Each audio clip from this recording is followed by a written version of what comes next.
అష్టాదశ శక్తి పీఠాల కథ మీకు తెలుసా? పురాణాల ప్రకారం సతీదేవిని తన తండ్రి అగౌరవపరిచినప్పుడు ఆమె యజ్ఞంలో అగ్నిలోకి దూకింది. శివుడు ఆమె మృతదేహాన్ని భుజాన వేసుకుని విలపిస్తూ విశ్వం మొత్తం తిరిగాడు. శివుని దుఃఖాన్ని ఆపడానికి, విశ్వం యొక్క సమతుల్యతను కాపాడటానికి శ్రీమహావిష్ణువు తన సుదర్శన చక్రంతో సతీదేవి శరీరాన్ని 18 భాగాలుగా ఖండించాడు.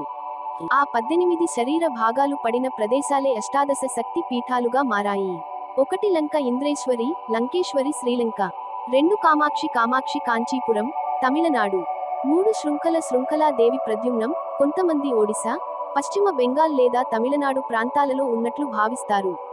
4 చాముండి చాముండేశ్వరి మైసూరు, కర్ణాటక. 5 జోగులాంబ ఆలంపూర్, తెలంగాణ. 6 భ్రమరాంబిక శ్రీశైలం, ఆంధ్రప్రదేశ్. 7 మహాలక్ష్మి కొల్హాపూర్, మహారాష్ట్ర. 8 ఏకవీరా దేవి మాహూర్, మహారాష్ట్ర. 9 హైహైక రేణుకాదేవి మహూర్, మహారాష్ట్ర.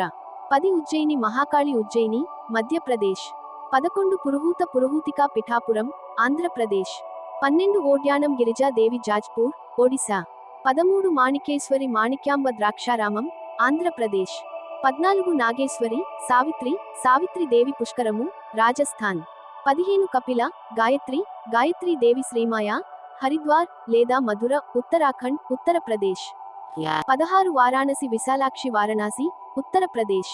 17 గౌరికుండ మంగళ గౌరి గయ, బీహార్. 18 స్థానేశ్వరి దేవి.